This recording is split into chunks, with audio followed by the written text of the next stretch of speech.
So today we are working on a 1981 Volkswagen Westy. It's 2.0, air-cooled. It's the traditional 81 that everyone talks about. And I have an AFM issue here. So if you come here and you look, I already got the boot off. So it's connected here.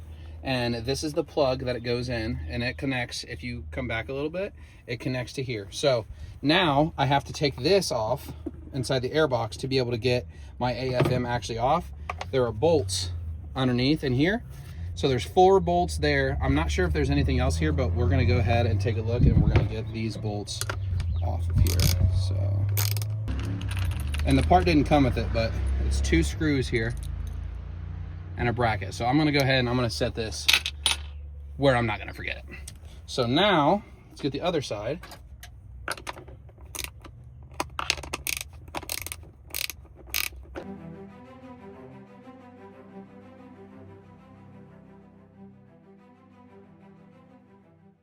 I don't think it matters which side, but I'm gonna keep the left side on the left and the right side on the right. So now we should be able to pop this off, and that leaves us with our AFM. So the reason why this was bad was inside of here, this lever right here was sticking really bad. When it gets about right here, it's hard to push. And you can see it sticks, or it sticks here.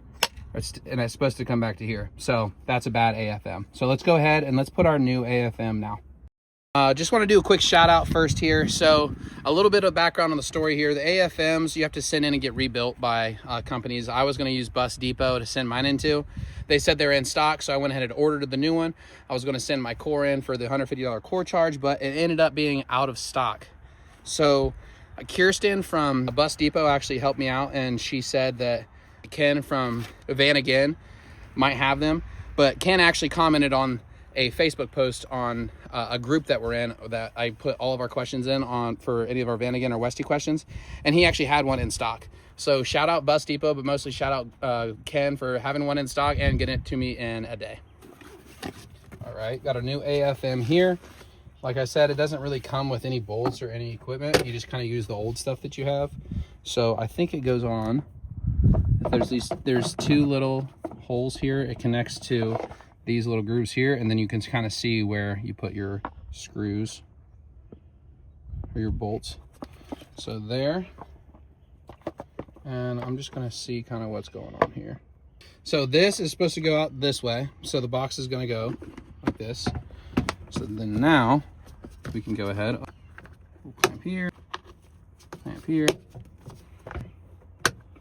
and okay, so now we should be able to, well, we're setting this in here. Let's go ahead and move our cord here. Let's get our AFM back in here. Let's set this down in here, get our hose.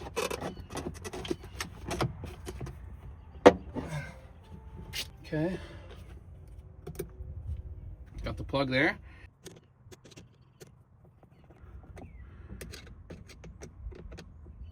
Not a super hard job. I have a couple troubleshooting videos on my YouTube right now. So my AFM was sticking super bad, and I'm hoping this kind of fixes our problem.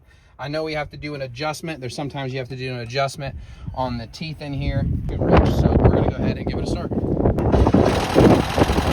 what I'm gonna do now is I'm gonna see if I can pull it up and it doesn't die automatically. You can hear, it sounds really good at idle. Well, not really good. You can hear the lifter tick a little bit because she's sitting. But I'm gonna go try to drive around the yard, and I'll be right back. Diagnosing the AFM wasn't that hard.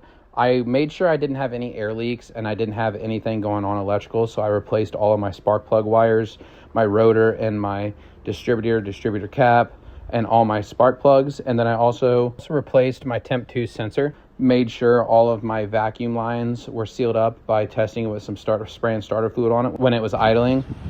It failed the wiper test, and 2, when you pushed on the flap inside of the air box, it was also sticking and not returning to idle.